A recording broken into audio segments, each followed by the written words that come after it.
very much for being with us at this insane hour, because I understand there were some drinks yesterday night. So thank you for the effort, and thank you for joining us. I hope we will, raise up to the expectations. Let me present you this incredible panel. I will start with Valentin Rupp from the university. Valentin, help me there. University of the Arts, Berlin. And thank you very much. Apologies. Too early, probably. Andrea Gadotti, who is representing here Belgian Data Protection Authority.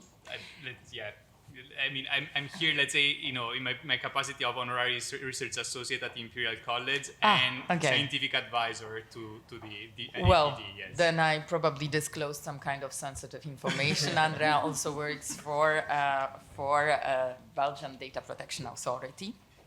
And Maryline, Laurent, who is associated with Télécom SudParis. And on the screen, I understand we will see Mark Elliot, who is associated with the University of Manchester.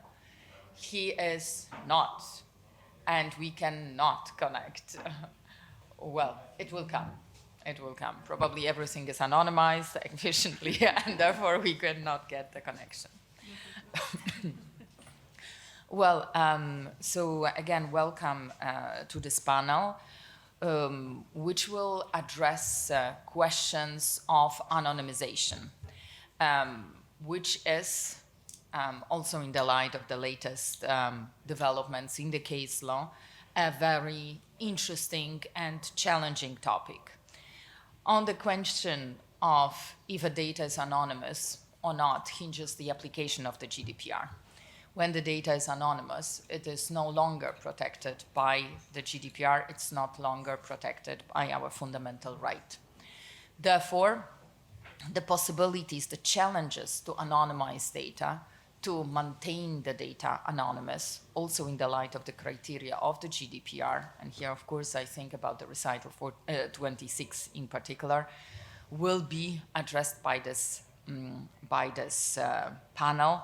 And we will try to shed some light at the possibilities, challenges, and the questions which are still hanging above our heads in order to be able to assess that the data is effectively anonymized. And after this small introduction, I would like to ask Andrea to start with a small presentation sketch out, really, of the issues or questions which are really basics in order to be able to start to speak about anonymization, and anonymization in the sense of the GDPR, and maybe you will let us know whether it's possible, whether it's the same anonymization in the sense, in the legal terms, in the matching the benchmark of the GDPR, and in the sense of, engineerial, technological sense. Should I go there? Like, how do we even do the slides? I think there's a remote there. I understand it is. Thank you. I don't see anything happening, so I guess that... right. Yes. Okay, perfect. Thanks. Let's see. However, it does not change. Maybe it works from there, I don't know. Let's see.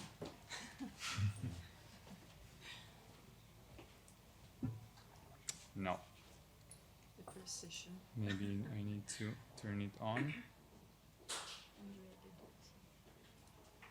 Doesn't seem to work.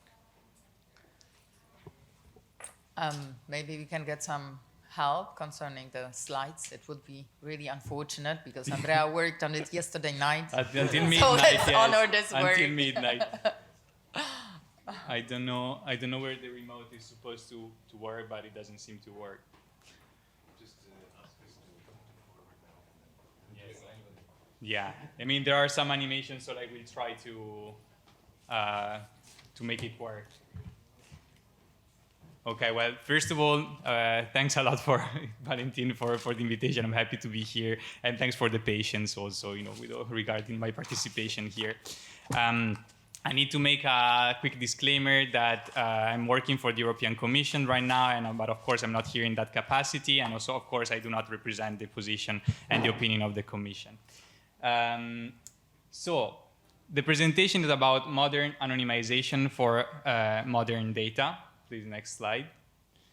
And the first question when you talk about anonymization is what is anonymous or anonymized data. So for the purpose of this presentation, I will not really differentiate between anonymous and anonymized. So I asked ChatGPT what is anonymized data. Next, please. And what it says, these are 3 definitions. Next, please. The first one is non-identifiable information that cannot be linked to specific individuals. Next. Data that has been stripped of personal identifiers to protect privacy. Next. And aggregated or de-identified data that maintains anonymity of individuals. So this is all, let's say, makes sense, but here I want to give a more provocative answer, which is next, data to which the GDPR does not apply. Right, so this is a kind of a cyclic definition, if you want. But yes, you can go next. This is crucially important because the GDPR says that the principles of data protection do not apply to anonymous data. So now I want to ask, let's say, in the room, how many people here are working on privacy from a more technical perspective? So like engineers, computer scientists, statisticians. Okay, not so many. So I'm a computer scientist, and when I started working with the EDPB and the Belgian Data Protection Authority on the new guidelines for anonymization, I had to understand a few things that were not completely clear to me at the beginning. And so here is a very, very quick primer on the GDPR, which is really about the principles that should apply to data protection. Next. And these principles, as probably many of you know, are lawfulness, fairness, transparency, and so on. Next. So these principles do not apply to anonymous data.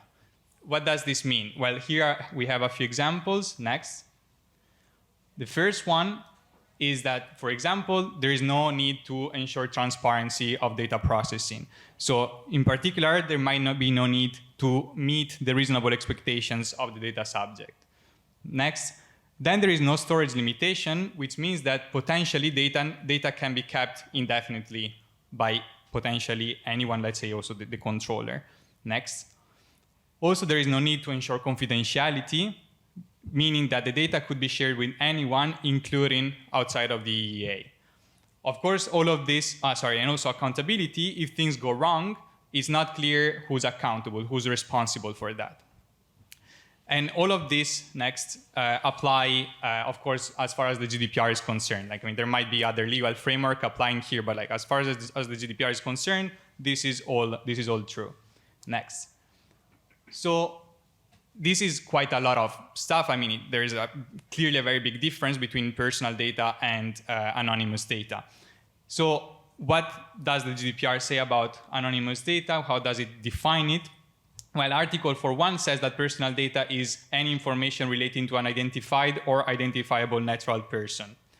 So it follows logically that anonymous data is information which does not relate to an identified or identifiable natural person, which is precisely what Recital 26 says. So here the idea is really that if individuals are not identifiable, then there is no risk to their rights and freedoms, and so there is no need to apply principles of data protection. So this is really the basics. I'm sorry for those who are who had this very clearly in mind, but sometimes for computer scientists, there is kind of the idea that anonymization is something that is technically possible, and so the GDPR needs to adapt to, what is that? It's not exactly how it works. The GDPR does not apply to anonymous data because of this legal and societal reasoning. So this prompts the question, of course, of what does identifiable mean? So the answer is not so straightforward, but I'm gonna, let's say, give a few examples to see, what we want identifiable to mean. So let's take an easy case here, which is a table with like 4 columns, actually a 5th one also for the name. We have the sex attribute, date of birth, postcode, and disease. This is like a very classic example. So next, is this anonymous? Are data subjects identifiable here? Well, I mean, we have the name column, so like if this is identifiable, then we really got this all wrong, right? So this is not anonymous. Next. So what if we remove the names? Is this table now anonymous? So the answer is that generally no, and this is because next, the records are unique, and so here an attacker potentially can exploit this to identify individual. And the way, thank you, and the way this works is that the attacker knows some auxiliary information, which are quasi-identifiers, and Maryline will talk more about this. So the attacker might know that Bob Duffin is a male, was born on that date, and lives in postcode 3001. And so they use this information to find the unique match in the data set, and also in this case, find out that Bob has gastritis, which is probably not something that Bob wanted to release in the first place. So the idea is that this is generally what, let's say, the GDPR calls singling out. And recital 26 says that to determine whether a natural person is identifiable, account should be taken of all the means reasonably likely to be used, such as singling out, either by the controller and so on. So essentially, if identification is possible by singling out, then it means that data subjects are identifiable, and so the data is not anonymous. And the idea of singling out has been there for a long time. It's nothing new. It was already mentioned in the 2007 guidelines on personal data by the Article 29 Working Party, and also in the 2014 guidelines on anonymization, also from the Article 29 Working Party. So how do we fight the risk of singling out? How do we anonymize data in a way that is not vulnerable to singling out? And the traditional solution has been record-level de-identification, which means generalization, randomization, k-anonymity, and probably you've heard about these techniques a lot. And these techniques, I mean, have been recommended quite a lot also in guidelines, including the 2014 guidelines.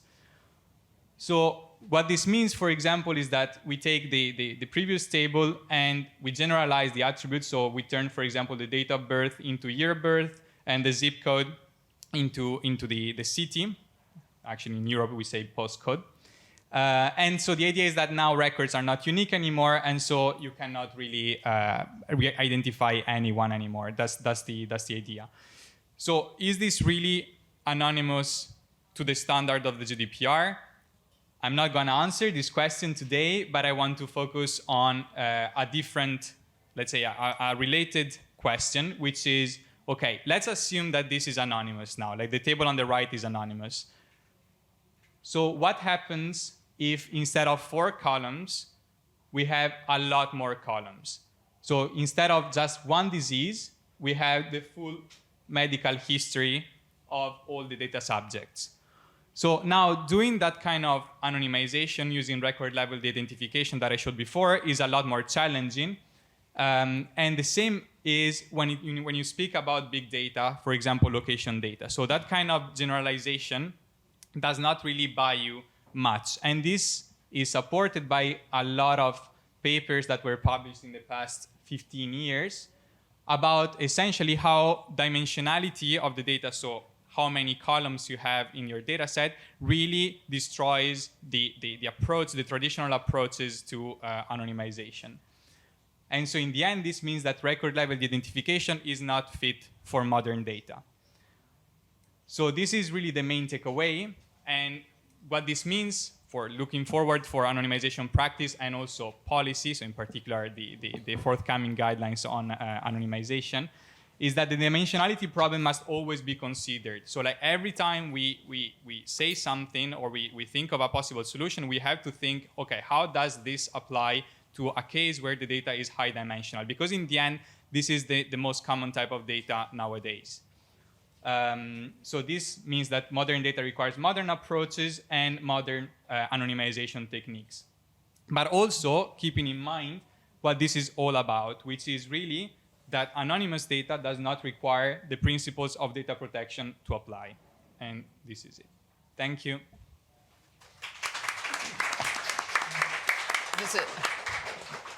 This is not the end. Well, Valentin, would you like to continue and build a little bit, since Andrea sketched out, this ideas, basic principles about what anonymization of data is about. I understand you would like to address a little bit more legal aspects of a possible anonymization. So from this general overview, we will zoom into questions that are, from Valentin's point of view, relevant for lawyers. What does it mean for a data to be personal data? Yes, exactly. And can you hear me? Yes. Okay. I'm actually really happy that Andrea already kind of sketched out in general the difference between the legal and the technical view on anonymization, because from a legal view, anonymization really is a yes or no question when you want to answer whether data falls into the scope of the GDPR. And this might be this actually might be confusing to like people coming from the technical area, because it's more of a process of continuum, really. However, even from the technical view, the question of like how high K in k-anonymity and how epsilon, for example, in differential privacy have to be, these questions have to be answered by in the technical process as well. And we believe that these questions really have to be answered by lawyers and by looking at the fundamental rights of the data subjects at risk by the data processing. And maybe to start off, well, as Andrea already said, it is really crucial in order to assess whether data is anonymous to first understand what personal data actually is. And in order to find out when data relates to an identifiable person, the EDPB already in 2007, in its first opinion on personal data, created the about, the purpose, and the result element to describe when does data relate to a person. And according to this, the about element really looks at the content, so whether the data itself contains information about a person, and whereas the purpose element it doesn't look at the content of the information, but only for what purpose it is used, while the result elements looks at potential negative effects or results of the data processing. However, this still doesn't help us to determine when a person is identifiable, and as Andrea already sketched out, but the interesting thing, we are not even able to fully determine when a person is identified in sense of the GDPR. It's because Andrea, he put out the example of singling out. However, singling out is only, to be singled out, is only one way of being identified. And one can really raise the question if I cannot even be identified as an unknown group that is as a whole group affected by a data processing. And the problem here is, well, how do we determine even when a person is identified? And we say, as I will sketch out in a bit, that this needs to be answered by the fundamental rights of a person, because it's a legal assessment. And yeah, we actually found in our research that the about, the purpose, and the result element of the EDPB in this term can really act as great tools to assess which fundamental right specifically is at risk or infringed by a data processing operation. And if you now look at the about element, it's really about, what content does the data have, and does the content of the data itself already contain private information or information that a person wants to keep from the inside of third parties. This could be a name, address, but this could be personal attributes, personal behavior, the medical record, etc. While the purpose element really applies to, or can apply to, all data, even technical data, geolocation data, yes, even weather data, if it is used in order to evaluate a person.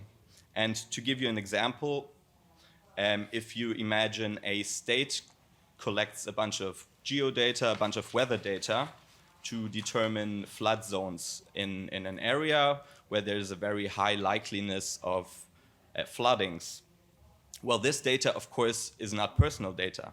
However, if an insurance now takes this data and evaluates everyone living in this area and being customer or insurance holders, then based on this technical or weather data, these people are being evaluated, so the purpose element applies and the data becomes personal. Same thing, if they now decide, based on this evaluation, to raise the premiums or the prices for the insurance holders living in this area because there's a higher risk of floodings, then this has negative effects on the data subjects and thus on their other fundamental rights. If we now take this thought and transfer it over to anonymization,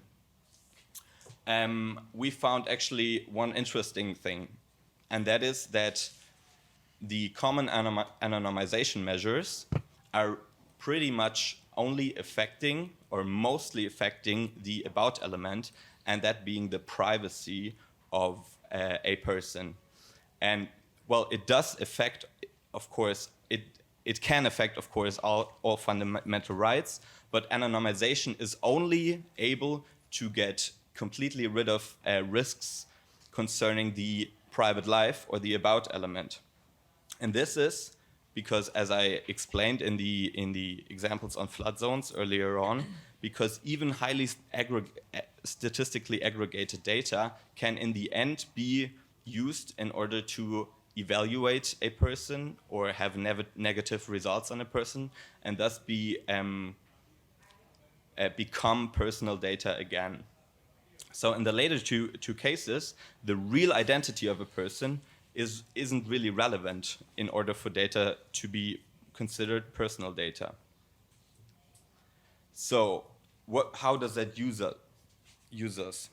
Well, if we now see that the main affected right by anonymization is privacy, we can really delve deeper into what privacy consists of. And recording in progress. And well, the thing is, doing this, it is really worth looking at a kind of actually a little bit outdated way of looking on privacy by looking at different spheres of privacy, which was really like popular in the beginning of the privacy debate. And according to this, there's the core of private life, which contains, for example, of the intimate sphere, the content of private conversation, what people do at home, etc. The social sphere, which is anything shielded from the inside of third parties, really, and the public sphere, which is basically anything one does in public. And if you now look, look at these different spheres, you can now figure out different levels of being identified or different ways. For example, if I'm looking at the intimate sphere, my intimate sphere is when somebody, let's say, reads my diary, or if I'm standing under the shower and somebody sees me naked, then I'm infringed in my intimate sphere, no matter whether the person can actually figure out who I am. So if my face is blurred and my naked body is visible, like on a picture on the internet, my intimate sphere is infringed and I can do nothing about this. So here it is sufficient in order to be identified that the data relates to only a person. Whereas in the social sphere, let's say the information personal A or me likes to watch The Simpsons at night. Well, if you just look at the information one person likes to watch The Simpsons is not an infringement of anyone's privacy. It only becomes an infringement the moment this data is actually connected to a person and someone actually recognizes this person and thus can actually do something with the information. In the public sphere, even this is not sufficient, because if I'm sitting outside eating an ice cream, I'm not infringed in my privacy if someone approaches me and recognizes me, because this is the quintessential thing of public sphere, being recognizable by others. However, of course, if you look at the example Andrea put out earlier of location data, if you have many different data points and you now collect them to a, let's say, movement pattern or movement profile, then based on this profile, you can extract way more information about me, and thus this information could be part of the private or even the intimate sphere. So the key thing we want to avoid by in the public sphere is really the linking of different data. And yeah, based on this, we can now formulate goals depending on the goals that anonymization has to achieve in order for a person to be not infringed in its personal rights. And on the level of intimate sphere or the core protection of privacy, the goal of anonymization is really to remove the informational content. So it must be impossible. So this kind of is the strictest assessment of anonymization. It must be impossible to link the information to a person. However, on the privacy level, deniability or having kind of a blurred image, an unclear image of the data set can be already enough, because if I'm able to deny that an information actually applies to me, then this information is some sort of detached from me as a person and doesn't infringe me, as I showed earlier, in my private or social sphere. And the main goal of anonymization in the public sphere then being really to prevent profiling. And the thought now is, and I'm maybe formulating it as a question, whether this classification, the affecting of different levels of privacy when a person is identified, whether this can actually help determining how high K must be in k-anonymity or epsilon must be in differential privacy.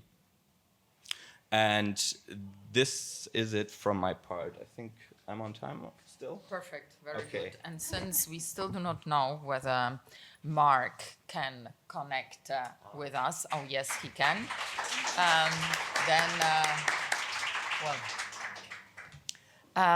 then I pass floor to Mark, who will introduce anonymization decision-making framework and demonstrate how can one assess the corresponding data environments using this anonymization decision-making framework. Mark, the floor is yours. Hello. Are you able to hear me? Yeah.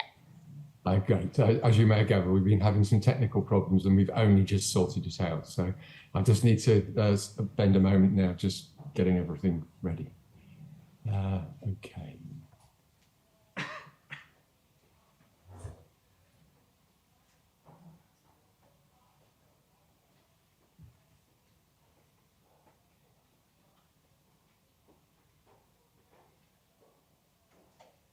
Okay, so I'm going to talk to you about anonymization and the ADF.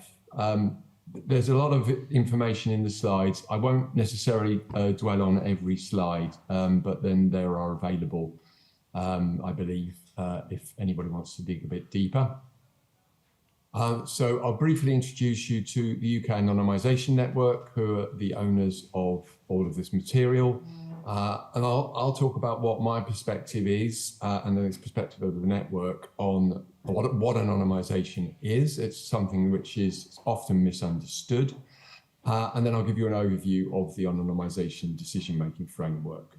So UK Anonymisation Network is a multi-sector organisation of organisations that have interest in anonymisation, and they could be practitioners, they could be academics who are researching anonymisation, they could be privacy regulators and so on. There's a whole range of different stakeholders in this space. What does UCAN do? Well, we have a website which you're welcome to visit. You can join and become a member there. We do have international members as well as UK members. The anonymisation decision-making framework, which is available as an open access book, and plus all the supporting resources can also be downloaded from there. We run clinics, so with any organisation we will offer a free 1-hour clinic to talk through their problem that they're trying to solve with anonymisation. We do training courses and consultancy. Okay, so what is this thing, anonymisation? So I'm going to talk through some terminology, anonymisation and other concepts that are related and usually are often talked about in the same context. I'm going to talk through several perspectives of anonymisation because there are different views of what anonymisation is, and that serves different purposes in different locations. I'm going to introduce the notion of functional anonymisation, which underpins the framework, and specifically talk about what data environments are. Okay, so privacy. So this is a term that often gets abused. So I'm going to make a statement that privacy is simply and completely about people. So privacy concerns a person, their space, their property, whatever it is in reference to them that is of singular importance. It does not primarily concern data or information. Data and information are, generally speaking, digital stuff. They don't have a care in the world, and they have no opinion on whether they should be private or not. So privacy gets mixed up with this other thing, confidentiality, which is completely about data. So confidentiality is a boundary condition around some information or data, beyond which the data are, in some sense, not supposed to pass. Now, you can secure confidentiality by some sort of security infrastructure, a firewall, or some other sort of hardware or software. You can secure confidentiality by building a physical space where people can't see in. You can secure confidentiality by an agreement where I say to you, I'm telling you this information in confidence, and here is a social contract which is serving to enforce confidentiality. There's a duty of confidence of a doctor or an accountant or a solicitor to their client, which is built into case law in the UK. And these are all mechanisms for assuring confidentiality. Another mechanism for assuring confidentiality is this thing called anonymisation. And here we're assuring the confidentiality of the identity of a particular piece of data. Now, the issue here is that people often talk about data privacy. This is a really bad term. Data doesn't need privacy. We need privacy. It's about the human beings. And that leads to some muddled thinking. If your mechanism is not involving the people whom it concerns, if you don't ask their opinion on whether you should particularly share this data with this person on this day, then you're not in the world of privacy, you're in the world of confidentiality. And these are good and proper purposes, and confidentiality can serve to protect privacy. So my privacy is less likely to be infringed if my confidentiality is assured. So anonymization is a set of technical organizational processes for assuring certain types of confidentiality. You may have also heard this term, statistical disclosure control, or SDC, which is a set of statistical processes applied to data as one approach to anonymization. There is also this thing called differential privacy, which actually tries to distance itself from anonymization because of a misunderstanding that anonymization and SDC are synonymous. They are not. Differential privacy is, in fact, a form of anonymization. It's a process, a technical process, in order to protect people's identities in their association with data while still allowing the data to be used. It has the same function as SDC. Other things that we could put in here are data synthesis, which is another technique which could be used as an anonymization protocol, and some PETs also have this function.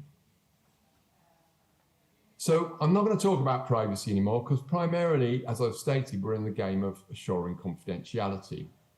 And what we're interested then is what the risks are to confidentiality.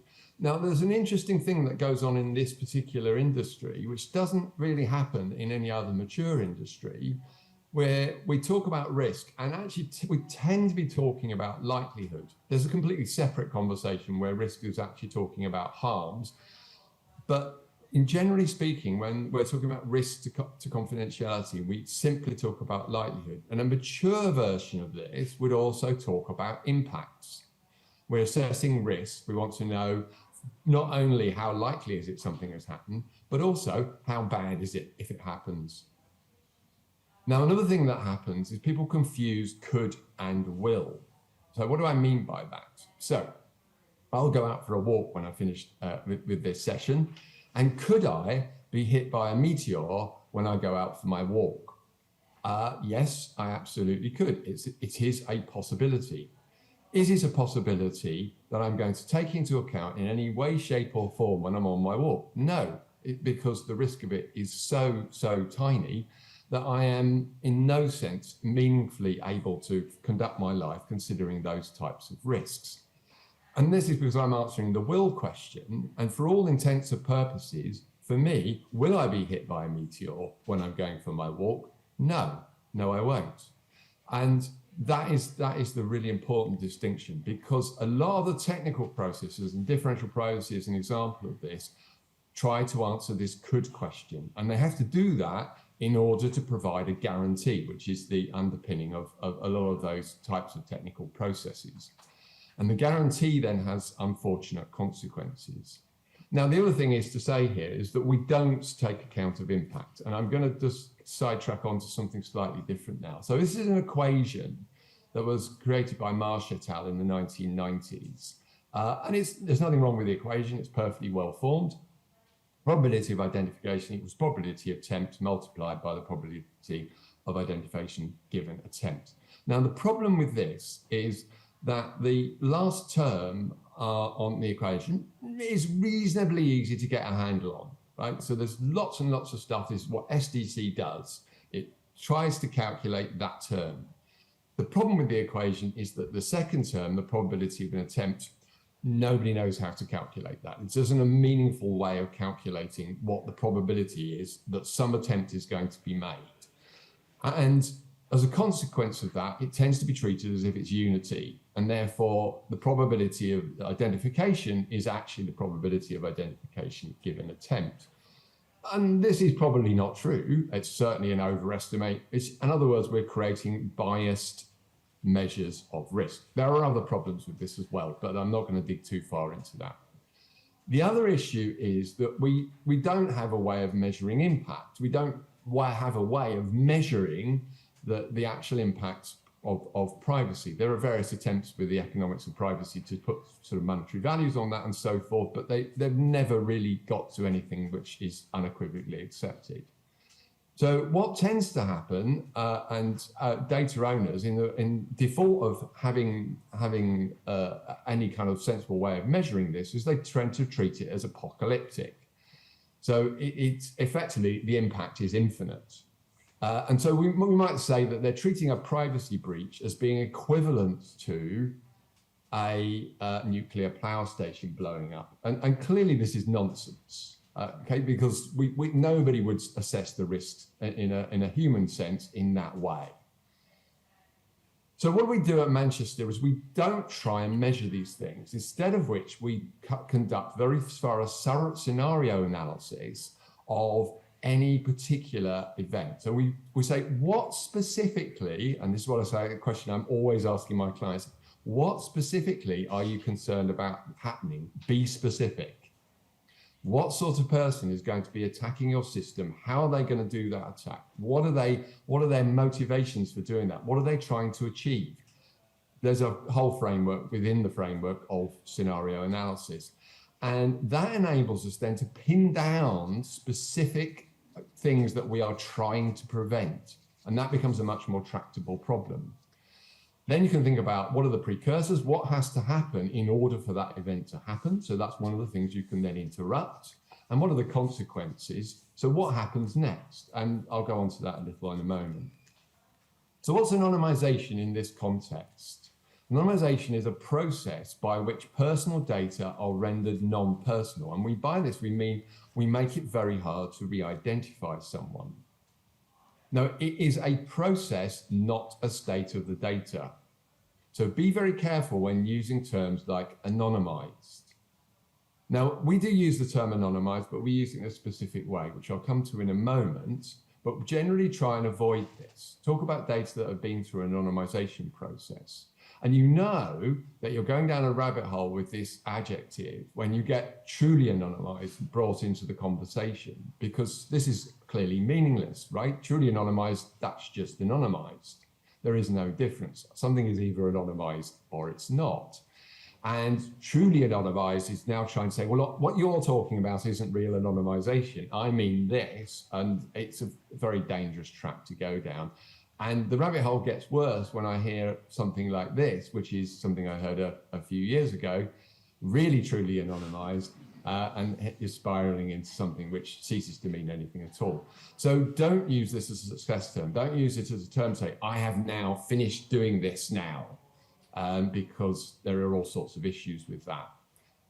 So we use anonymized in the sense of reinforced, as in reinforced concrete.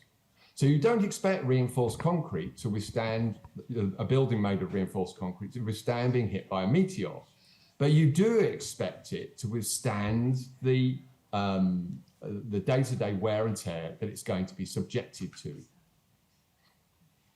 So perspectives on anonymization, formal anonymization. So this is often put up as a straw person by organizations or individuals who want to tell us that anonymization doesn't work.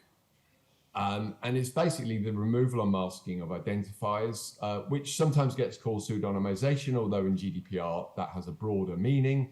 And this process is rarely sufficient on its own. And that's very straightforward. And most of the advertised examples of breaches of anonymization are in fact breaches of formal anonymization, not of some more sophisticated form. Absolute anonymization is the zero possibility of re-identification under any circumstances. This is not possible if what you want to have is useful data. There is no such thing as zero risk. Useful data, which is about people, will carry a risk of re-identification. If you're saying under any circumstances, which again is set up as the basis of providing guarantees, which means you have to have some effectively quite ludicrous scenarios, which never would actually transpire in the real world as your standard for assessing whether something is anonymized or not. If you do this, you will not have any useful data left. Statistical anonymization is an acknowledgement that that is not possible and therefore attempts to manage risk. And really, statistical anonymization is the same as statistical disclosure control. So that was Mark, insight. excuse me.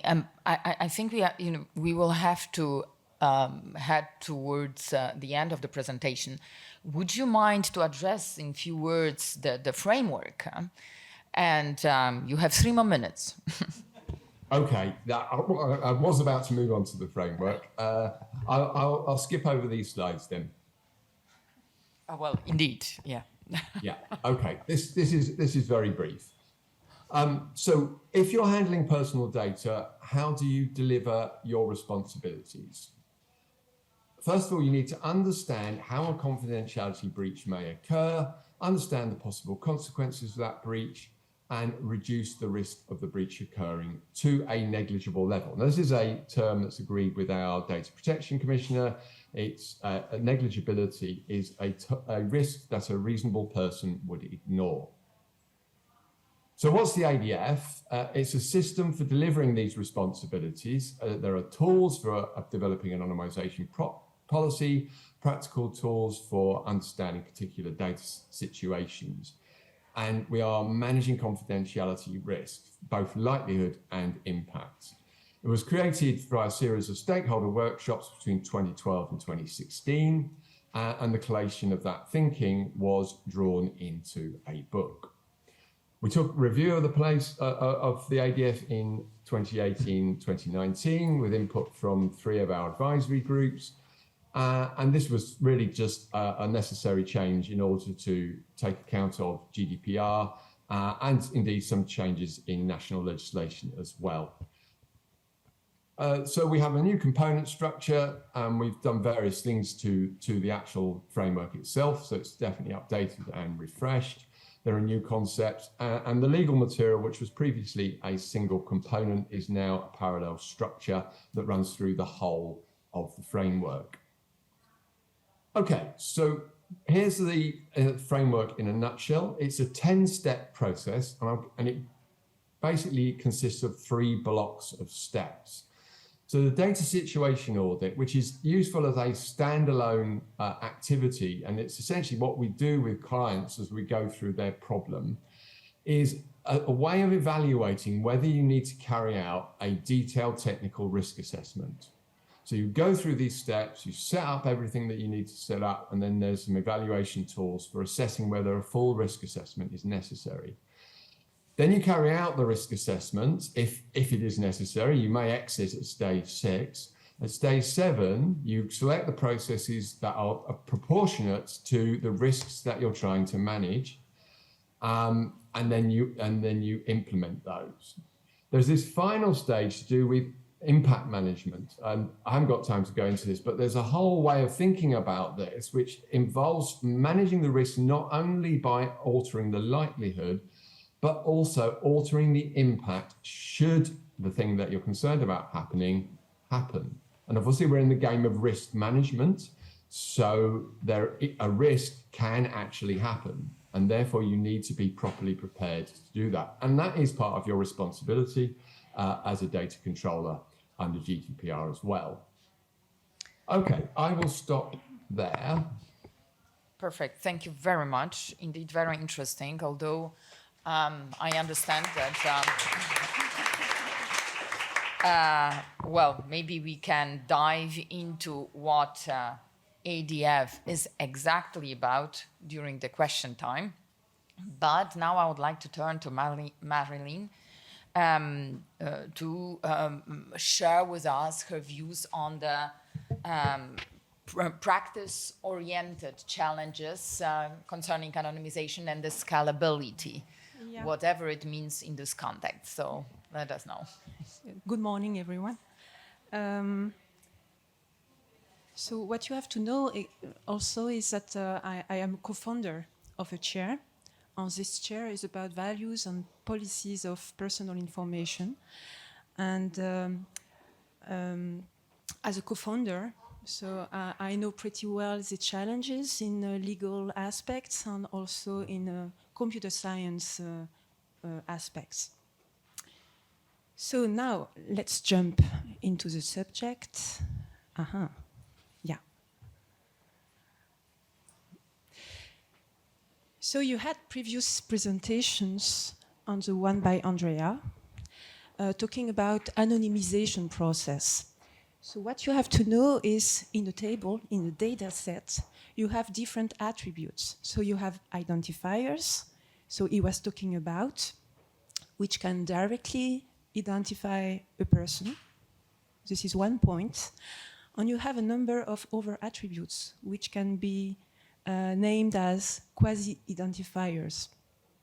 This is the name we give to some attributes for which, if you consider them individually, you will not be able to identify a person, okay? But the combination of several of them will be will make it possible to re-identify a person. This is why we are calling them quasi-identifiers. And we have also sensitive data. Usually this is the objective of the data set, okay? It's about health, it's about any kind of context. And here this is about the disease of the person. So this is a sensitive data we need to protect. We don't want anyone having access to the anonymized data set to be able to infer the disease of a person, okay? The person they know. So here, this is the main table. And now if you are considering risk assessment, what is it for? Mm-hmm. So it serves to, it helps to identify,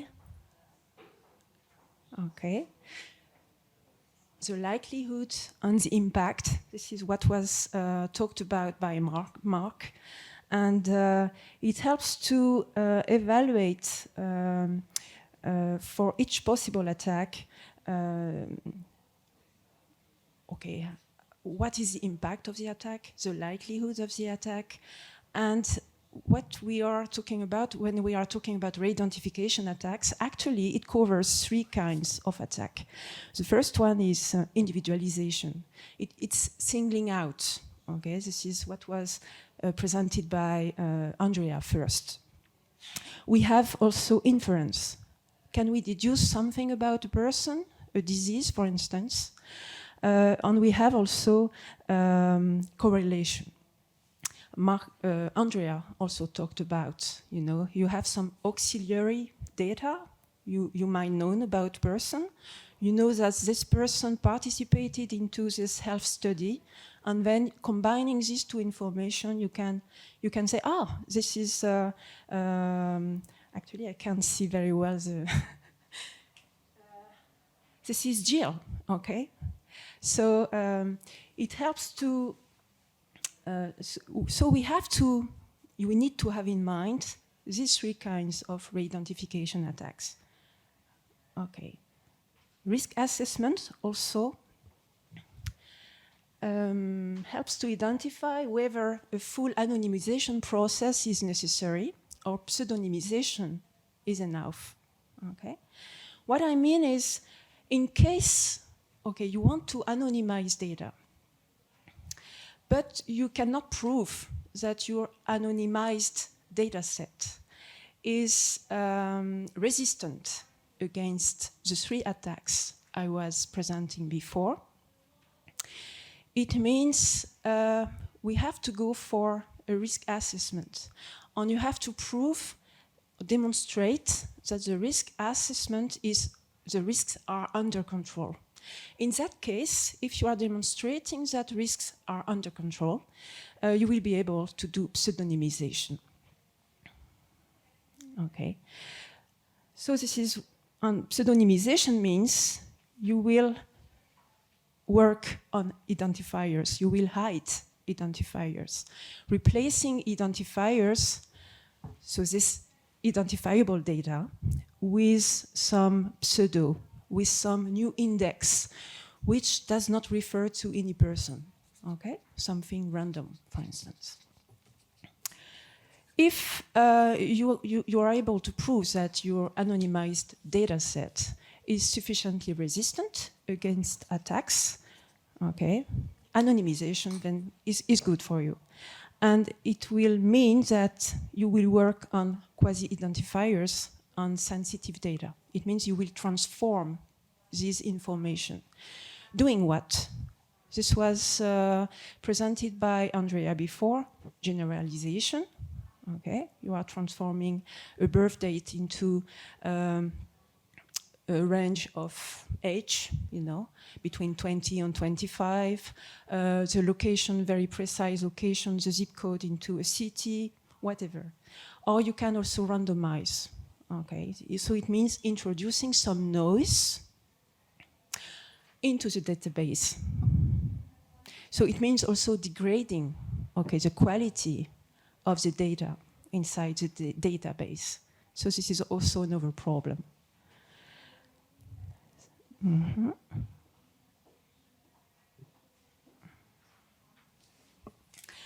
And what can be also the job of the expert in anonymization will be to decide the burden of anonymization you want to set on each data, on each attribute. Okay, so here the decision is really depending on the context, the type of data, the purpose of the data set, everything. Actually, it's not that easy. So we will come back again on that kind of reasoning. So I'm sorry to say that, but there is no recipe, actually.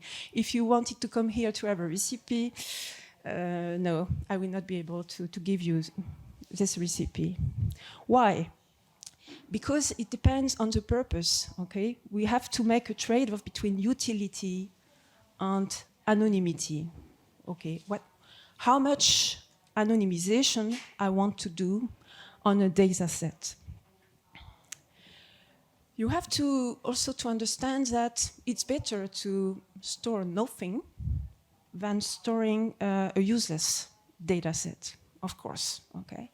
And if you want a very, very high level anonymity, you want to introduce very high level anonymization into your data set, it means a perfect anonymized data set, you know, is a fully random data set. So it means useless data set. It's like having a white noise, you know. You have nothing available, nothing useful into your data set. This is the best level of anonymity you can get. But it's useless, of course. You have also to have in mind that diversity of contexts, diversity of data types, diversity of data values, and diversity of data ranges, okay, have a great impact on the way you will anonymize data sets. So let me explain into more details. The context could be, for instance, I want to, in a city, to know exactly, not exactly, but I want to understand mobility of people, okay? Or I want to work on some health. So I want to make a study on health, okay?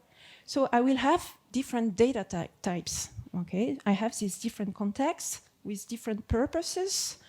And maybe for health, I want to get some geolocation because I know that in specific suburbs, people are dying of, or are, okay, they have a disease, and this is with a higher probability than somewhere else. So I want to better understand the conditions of life of this person. So maybe I need a very, very precise location where they live precisely. You know, for mobility, maybe I don't need that kind of data quality. So this is another, you know, I will have to adapt the degradation of the data quality depending on the purpose, depending on the context. I have different data types, like geolocation data, health data, but also it could be dynamics of relationship in the social network, you know. So we have, for each of them, diversity of methods. Okay. We talked about differential privacy, k-anonymity. Yeah, all of them can be relevant and can be adapted to each type of data I want to anonymize. Okay, we have also data values, you know, depending on, for instance, geolocation. It could be district level, it could be block level, it depends of the purpose and the context. So it will have an impact on the way I will tune, you know, the algorithm for anonymization. Which key I will have to decide for key anonymity, which epsilon for differential privacy. So I will have to decide how much I can decrease the precision of each data. And also, maybe you not have this in mind, but the data ranges, data values and ranges are very important for the anonymization process. For instance, if I have a big data set and I have all people between 20 and 25 and only one having 104 years old, very old people, then of course I will have to do something. I will have to remove this, this outlier. This will be very important to keep anonymity. So diversity, the range values will have an impact on the tuning, on the quantity of data I will have to remove from my data sets. Okay. So all of that, will personalize actually the way I will anonymize the data set. So this is a huge work. Okay. And so every data set, it's not only, okay, I want to work on health context. I have one data set, I have another one. I will apply the same anonymization process. No, it does not work like this, Each data set requires a specific anonymization process. Bad news, yeah. So what I can say about these key values, what I know in practice is that if if you are using a key like 10, okay, key equal to 10, this is usually what is practiced, But with key values, usually you have also key anonymity, L diversity. Both of them are working together, and we need to decide the tuning for each of them. The greater number of attributes, the number of columns, also have the more difficult the anonymization. You have to have this in mind. Sometimes it's millions of columns. If it's about the genomes of people, then you will have millions of columns to decode, the genomes of each person. So it means it makes the job of anonymization even more complex.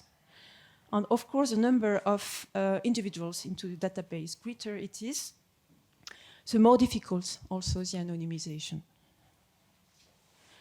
So, yeah. So it's, and also you have to have in mind that we don't know in advance what kind of auxiliary data will be available one day.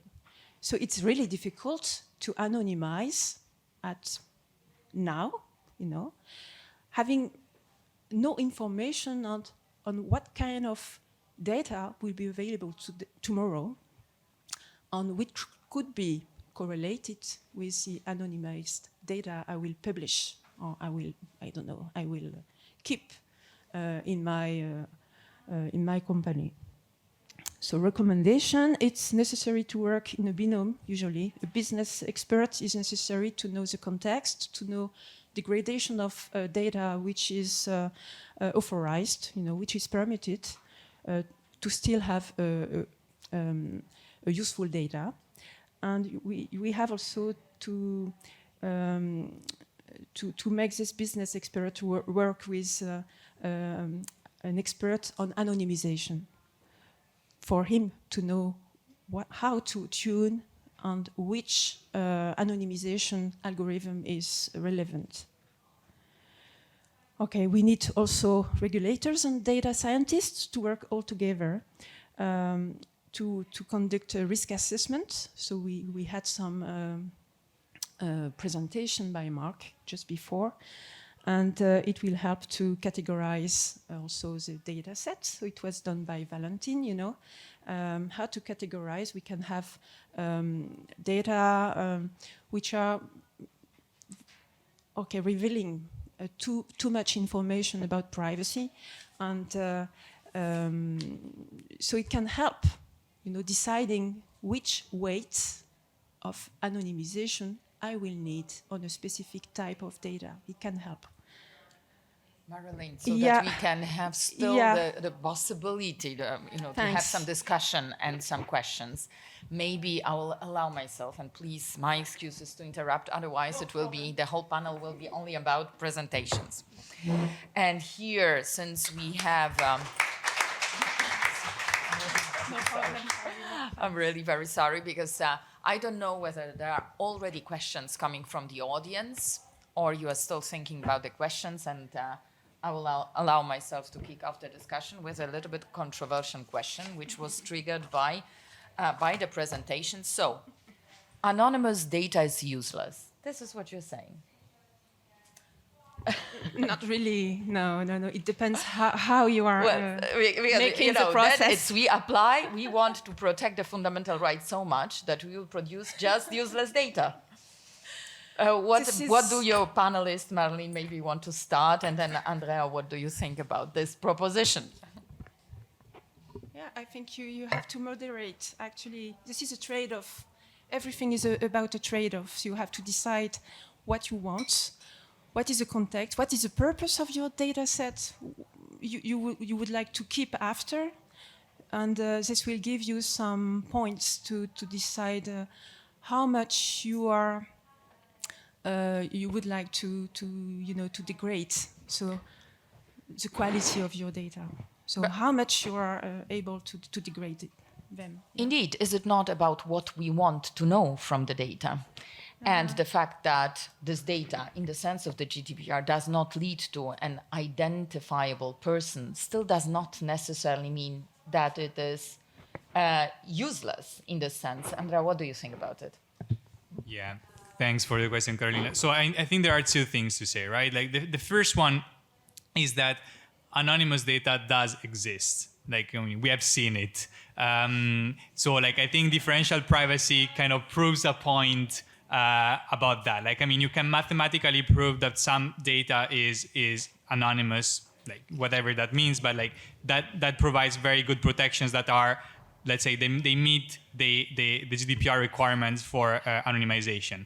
That said, it is true that stuff like differential privacy is not easy to work in practice, and sometimes it will not work. It will not be possible to obtain useful data applying anonymization. And so we get to the second point, which is anonymization can be great, but it should not be seen as, the ticket outside of the GDPR. It should not be seen as the way to just escape the GDPR, because probably that's not what the GDPR asks for. The GDPR asks for data protection principles applied to personal data. So if the data is still personal, it doesn't mean that you cannot process it for whatever purpose, but you do have to apply the GDPR. And if you cannot really do that, if you cannot process the personal data while ensuring that the principles are applied, then maybe you should not process it at all. Or process this, having the anonymous data, which we have seen.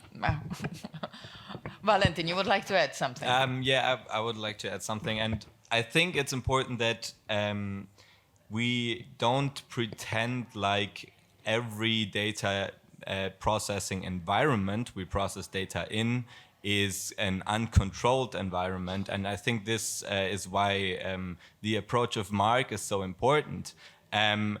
Because I think Maryline, you said in your presentation that we cannot know what future attacks will happen. Well, actually, we can know if we have a very closed processing environment, and we can monitor the things happening, the new technical ways of de-anonymization approaching, and we can monitor this, and we can really look on also, besides technical anonymization, also organizational measures that prevent, for example, certain people that have access to more data to get access to the data, or even contractual agreements between different parties that add to the security or that make it even less likely that a data is used in a certain way that infringes a person's right. And I think it's really important to focus on that not every use case of anonymization is the publication of data. Actually, many use cases are just a company has a set of purposes it wants to use data for, and only for these purposes it needs the data and it needs access to the data. So I think it's important to really focus on this as well. Any questions? Please go ahead. Thank you very much for the presentation. My question goes directly into the notion of personal data, right? I think the European legislator, they had to choose certain things in order to create the fundamental right of data protection. And they could see data through different lenses, right? Through the lenses of the data, through the lenses of algorithmic systems, through the lenses of information, etc. I think the legislator did a choice and said, we will contemplate the fundamental right of personal data, on information. It could have been different, and perhaps today we would have a different definition of personal data. Then he also took another point, which is how to conceptualize this fundamental right within the framework of fundamental rights that we have, which is highly individualistic. There are very few collective rights. So the legislator took another decision, thank you, which was basically to make an individual right to data protection. And from the combination of both approaches and others, resulted this definition of personal data, which is specifically directed to the identifiable natural person. Now, what I see is that legal scholarship is increasingly advocating for collective rights of data protection. And based on those rationales, they want to amplify the scope. This is, for me, a paradigm in data protection law, because it would demand new definitions, it would demand new normative frameworks for data protection. But what I don't see is that legal scholars are putting out a workable definition or a workable framework to transpose those rationales into the notion of personal data. So the question is? So the question is, if we advocate for this approach as the legal scholars were putting there, what are the solutions? So how can we offer a solution to this problem? Because I see much of pointing out different risks, but I don't see solutions. So that is a solution, so that Yeah. that I understand, maybe I can help the panelists. So what is the solution in order to achieve a perfect anonymization? This is the question. A perfect identifiability standard in relation with the new rationales that are putting outside legal scholarship. Identifiability standard. Yes. Well, maybe the panelists want to develop it, and Andrea. I think that the question here is really about collective rights, right? So it is true that the right to data protection is an individual right, and it's not a collective right. And this has created some situations where, yes, we are not really sure whether we are happy with that from a societal level. Here, there is there are classic examples, in the differential privacy community, this is the smoking causes cancer example. So if you use anonymous data to understand that smoking is correlated with cancer, right? This will allow you to infer that if you see someone smoking, then probably they will develop cancer, right? Does this mean that the insights, the statistical insights you derived are not anonymous because you are able to use that to make a decision on someone? No, it doesn't mean that they are not anonymous. However, you can think about the same example when it comes to let's say, targeted advertising, right? So like if you train a machine learning model that says, okay, so people who like to click on this link and visit this page and so on, then probably they will be interested in this very nice news piece, against minorities. Then this might be a problem, but again, it doesn't mean that the machine learning model per se is not anonymous. It just means that it is used in a way that affects individuals. So I don't have an answer to your question, because I do think that technically having this collective right reasoning is problematic. But it is true that legally we do have to address it. But I think there are other means to do that, and we do not necessarily need to go through data protection for that. Valentin? Well, if I can add to this, I think actually we have to think about if the notion of the data itself being object of protection, of data protection law, if this is correct. And in my opinion, it cannot be correct. If you look at the example Andrea gave, then the data, I don't know, middle-aged man between 40 and 50 likes to watch football games. This is not the object of protection of data protection law. The object is really the negative effects the processing can have on the different fundamental rights affected by it, and especially the autonomy to make informed decisions.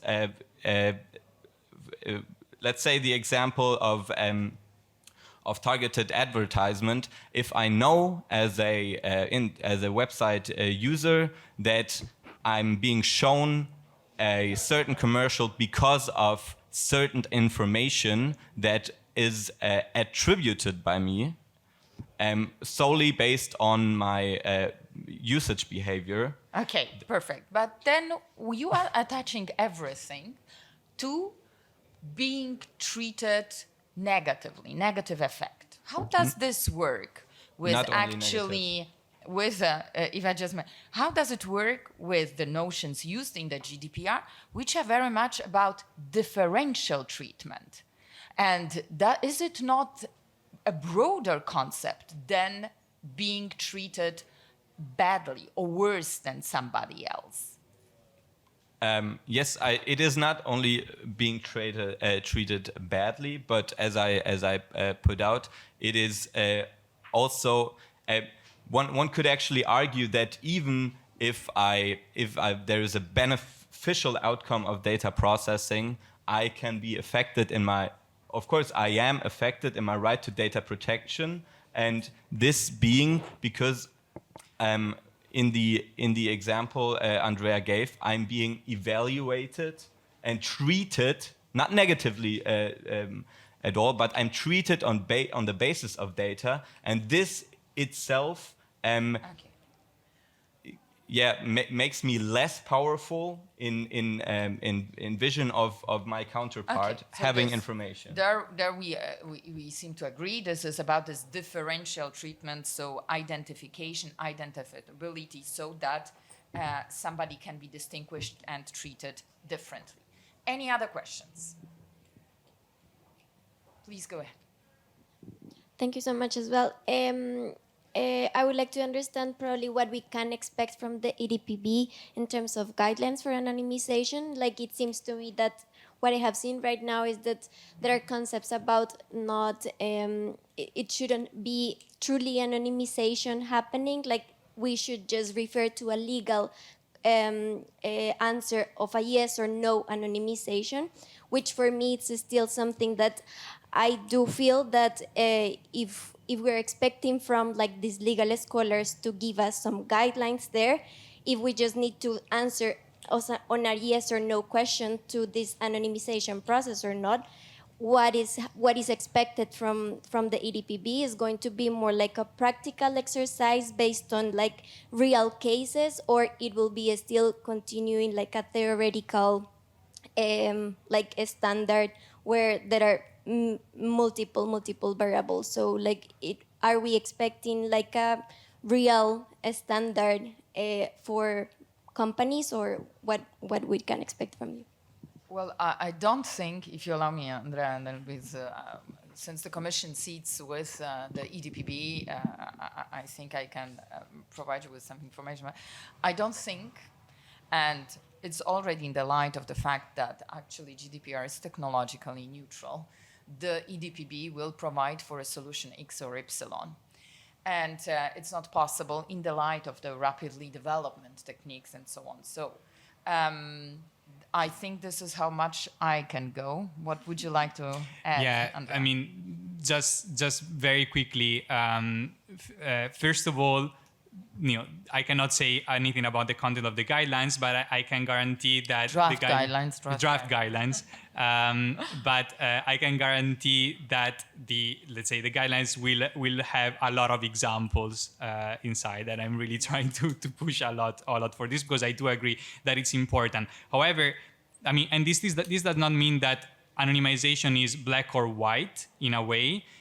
But this was already acknowledged in the 2014 guidelines. Like the risk does not need to be zero in order for data to be anonymous. However, and this is just how the legislation is, like the GDPR is, the legal effect is black or white, because data is either personal or anonymous. The GDPR either applies or not. And whether we like it or not, we have to consider this in the guidelines.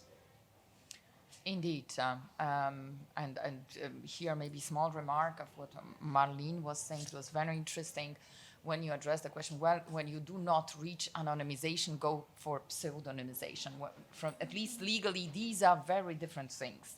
In the pseudonymization, we would always think that there must be a key and somebody has access to this key. In anonymization, from at least legal point of view, we would always treat it as, under the questions, the possibility in the light of costs, time, and so on, in order to re-identify the data where the key a priori does not exist. But so it's not a continuum from pseudonymization to the anonymization, but it seems to be a different standard. Maybe other questions, at least, I don't know whether we would like to come in on it. Yeah, you have to understand that pseudonymized data are still personal data. Exactly. Yeah, because persons can be re-identified.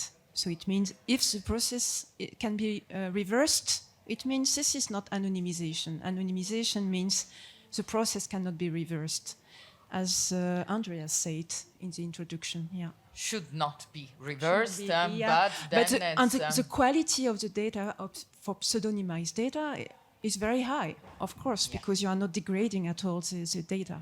So it's very interesting for companies usually to do some pseudonymization only. Any other questions? This is what is usually practiced also. Any other questions? Gloria.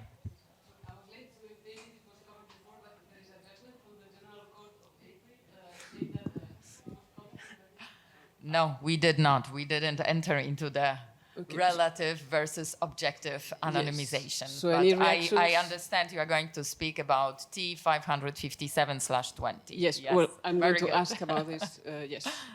So the EDPS was wrong in a case they did not understand what is personal data. So what are you following this? Did you read this? Otherwise, the question is for the moderator. Well, and if you allow me, Gloria, and please to correct me. So in T557, and we have one of the co-agents actually here with us, the court said very interesting stuff about admissibility, by the way, very entertaining. But apart of that, provided for interpretation of Breyer, where what does it mean to have legal means to access data, which sheds very interesting light on the question whether anonymization is absolute or, let me call it, relative.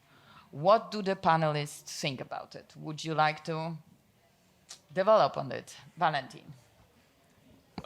Well, I think to have a relative stance on it is actually a necessity in order to handle evaluation in legal terms. Because if you take an absolute approach and you look at every means theoretically existing in the whole universe to identify a person, you will never be able to sufficiently, being able to deny that there could be a re-identification of useful data. And Is it so much about, I'm sorry to interrupt, but we have so little time so that we can bring in other aspects. Is it so much about every possible means or who has those means? well, both. Well, if I'm, and this is what I was saying earlier for the data environments, I think in order to be able to assess the risks in a certain data environment, it is actually important to look at everyone in this data environment and their means being able to identify or re-identify a person. This, of course, if you take the other example, if you publish data, then you will not be able to determine anyone's means. You will just have to assume everything is possible, but not in a closed data environment. Andrea, would you like to come in on it, Maryline? Yeah, very. Because this is the hottest topic now. Yeah, this is the hot topic now. Yeah. So, and because it's the hot topic, I cannot really talk about it, right? But what I can say is that, first of all, the Article 29 Working Party already says that the data, like the anonymity of the data, does depend on the context that are around, where the data is shared. But let's say taking a very strict position on absolute versus relative is tricky because, and here I really invite you to go back to what I said in the presentation, we are talking here about the principles of data protection. So now if the status of anonymization really depends so much on the environment, why is the storage limitation principle there at all? Like if you can have pseudonymized data that is held by an entity that does not have access to the auxiliary information, and that data magically becomes anonymous, I mean, why do we have a data retention limit in the GDPR? Like, it means that my data can still be there forever, no? So like you have this kind of, let's say, difficult situations where you have to combine, in my opinion, the two principles. And the answer that I just gave is completely my personal opinion. Thank you. When doing the risk assessment, you have to take into consideration the exposure. If it's restricted access or if it's public access. So it will, of course, it will give different results, and you will have to anonymize more or less. And as a cybersecurity expert, also, I have to make some attention to the risk of leakage of data. So the exposure, of course, this is important to take into account for doing the anonymization, but you always have to think, in case there is intrusion into my system, and the data set is fully leaked, into WikiLeaks or whatever, shared on the darknet, you can have this kind of data being shared. Then you have to think also, is my data set sufficiently anonymized, or can it hurt any people? Okay? Well, and to add to this judgment, I would also draw your attention to the opinion in the case C319/22, when the Advocate General seems to go in a similar direction. Any other questions? I know we need to finish, but maybe the last one. Yeah, there's one. Karolina, there's one. Yes, please go ahead. I'm sorry, I didn't see you. Hello, everyone. Thank you very much for all of the presentations. I actually have a question to Ms. Mojzesowicz. I mean, you mentioned that when it comes to pseudonymization, there is the matter of whether we have a key and who has the key, whereas anonymization a priori doesn't. It's not related to key in general and who would have the key. So this is the differentiation between pseudonymization and anonymization. But what about the new encryption techniques, such as homomorphic encryption, for example, where we do have the question about who has the key, but actually, perhaps to some extent, considering the, let's say, the risk-based approach to anonymization, we could argue, technically, that some parties that don't have the access to the key and won't have the access to the key could potentially treat the data as anonymized data. I was wondering whether what you think about this approach and what you think about treating encryption as perhaps not only pseudonymization but actually anonymization technique. You know, anonymized data means there is no reverse processing. But with encryption, then it's reversible. So it means it cannot be considered as personal data, as anonymous data. And I think just to add to that, what we were just discussing was this, who has the means? Means, as the code says, building on recital 26 GDPR, and I think it's recital 16 of the EU DPR. These are means reasonably likely to be used in order to re-identify the data. So I'm afraid we still do not have the final answer to it, whether the fact that this entity does not have the access via or legal means or means reasonably likely to be used, means or renders for this entity these data anonymous. This, we will see what will happen in C319/22, and maybe if there, well, in the follow-up, should there be any of T557/20. So with these numbers, we finish. Thank you very much. We close our panel. Thank you very much to my panelists. Well, it was a pleasure to be here. Would you, any closing remarks? I didn't think about this, so I'm not prepared. But I would say, let's try to really unlock the potential of anonymization without having anonymization trying to fix what is potentially not optimal in the GDPR. And this was it. Thank you very much.